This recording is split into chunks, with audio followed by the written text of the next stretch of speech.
Welcome back sa Free Thinking Pinoy Channel. Welcome back sa Free Thinking Pinoy Channel. For today's video, aalamin natin ang 10 pinakamalaking carnivore na dinosaur. Espesyal ang episode na ito kasi ito ang pinaka-requested na topic sa comment section. Bago tayo magsimula, pakipindot muna ng subscribe button. Alam nyo, sobra talaga akong nasisiyahan kapag marami akong nakikitang nagsusubscribe bilang creator. Biruin mo yon, natuto ka na nag-enjoy ka pa. Umpisahan natin ang kwentuhan sa ika-10 pwesto. Una sa ating amazing list ay ang isa sa paborito kong theropod, ang Carnotaurus. Mabilis mo itong makikilala dahil sa parang sungay na malapit sa kanilang mata. Hindi pa alam ng mga scientists kung bakit meron itong sungay, ngunit maaaring ginagamit daw nila ito para makaakit ng sexual partner. Ang Carnotaurus ay tumitimbang ng 1,000 to 2,000 kilos, sing bigat ng isang giraffe. Sa 10 dinosaur na makikilala nyo, ang mga Carnotaurus ang pinakamaliit. Pero habang papalapit tayo ng papalapit sa number 1, doon nyo matutuklasan ang mga mas malalaking maninila sa lahat ng mga dinosaur. Tsaka, puro theropod ang klase ng dinosaur na mapapanood nyo ngayon. Theropod nga pala ang tawag sa mga dinosaur na may katangian na mahahabang binti, maliliit na braso at may dambuhalang ulo. Imaginein mo para silang mga buwaya na may mahahabang binti. Pero huwag nyo masyadong lakasan ang imagination nyo kasi baka ma-imagine mo yung buwaya na may binti tsaka nakabarong. Yan ang klase ng dinosaur na gusto ko sanang maubos na. Ang susunod na bibida sa ating listahan ay ang lahi ng Allosaurus. Madali mong makikilala ang Allosaurus dahil sa maliit nitong sungay malapit sa taas ng mata. Isa ito sa pinakamalaking maninila na tumapak sa ating mundo. Sa timbang na 2 to 3 tons, halos kasing bigat nito ang 3 rhinoceros. Yung ulo hanggang buntot nito ay may haba na 30 to 40 feet at may tangkad na 12 to 15 feet. Ang Allosaurus ay nabuhay noong Jurassic period, 155 to 145 million years na ang nakalipas. Ayon sa mga scientists, ito raw ang pinakamabangis na maninila nung panahon na yun, kaya nila ito binansag ang Lion of the Jurassic. Maaari nga daw na kaya nitong tumakbo sa bilis na 19 to 34 miles per hour, halos kasing bilis ng kuneho. Ano sa tingin mo? Kaya mo bang takasan ang Allosaurus kapag hinabol ka niya? Nako, buti na lang at wala na sila kundi patay tayo sa kanila. Ang ikawalo sa ating countdown ay ang Albertosaurus. Sa bigat na 3.3 tons, halos kasing bigat na nito ang 2 hippopotamus. Matinik itong hunter, matitibay ang binti at may matatalas na kuko. Mas mabilis tumakbo at mas malakas kumpara sa mga Allosaurus. Ang kuko nito ay may haba na 3 pulgada. Noong sila ay nabubuhay, paborito nilang huntingin ang mga Edmontosaurus na halos 2 beses ang laki sa kanila. Ang mga Albertosaurus ay may tangkad na 9 to 11 feet at ang haba ng katawan nito ay 23 to 33 feet. Tinawag itong Albertosaurus dahil ang fossil nito ay nadiskubre sa probinsya ng Alberta, Canada. Nabuhay ang mga Albertosaurus noong Cretaceous period, 73 to 70 million years na ang nakalipas. Kung hindi pa sila naubos, malamang nangahabol na sila ngayon ng mga kawawang estudyante na papasok lang sa school. Nako, buti na lang. Top 7 sa listahan ng pinakamalaking carnivore ay ang Tarbosaurus. May bigat ito na 4 hanggang 6 na tonelada, halos kasing bigat ng malaking elepante.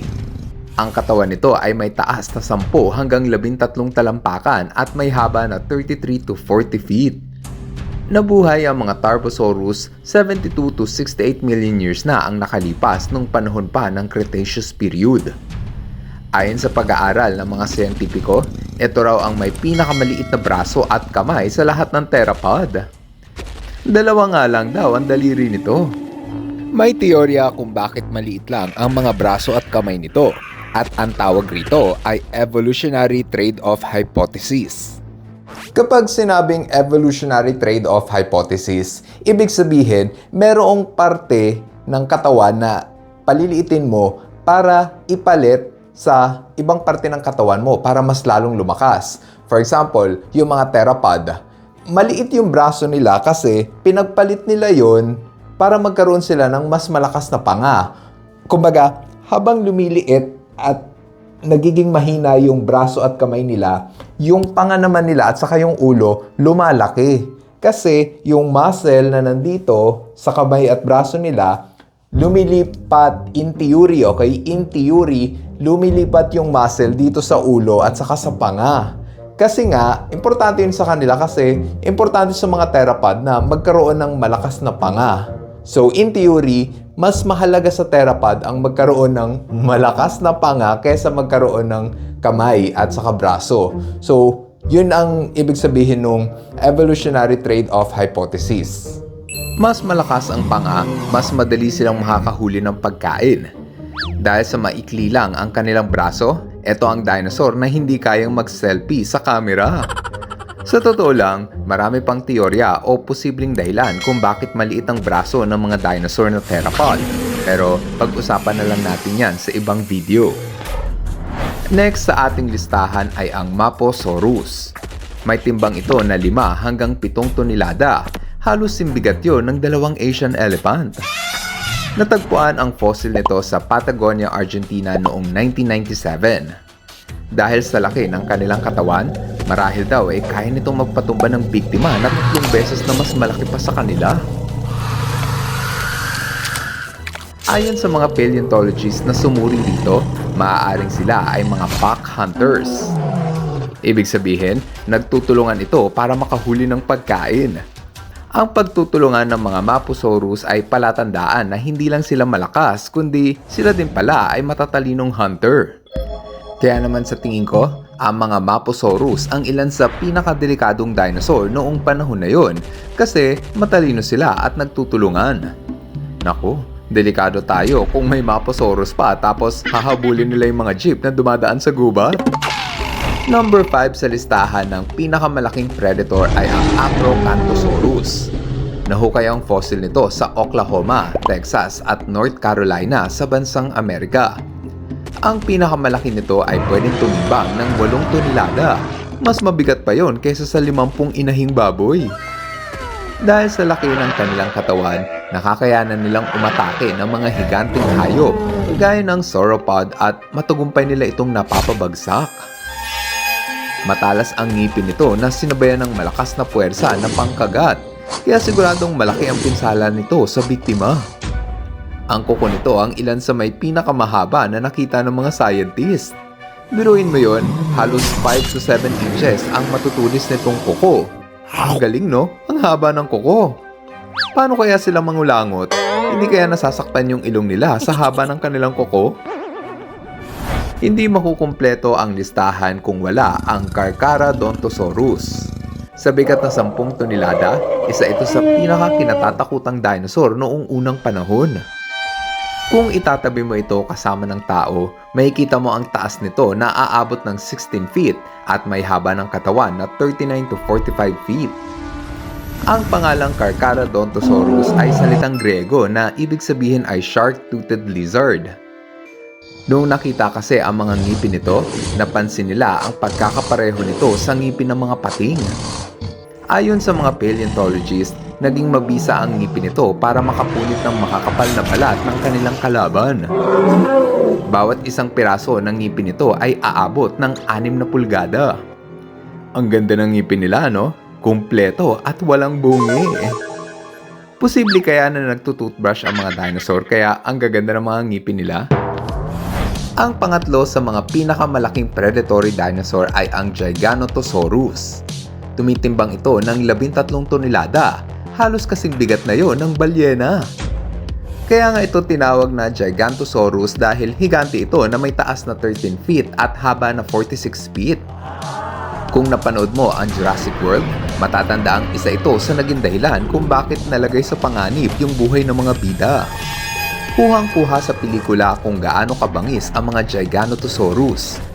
Buti na lang at namatay na ang mga ito nung panahon ng Cretaceous period, 99 to 95 million years na ang nakalipas.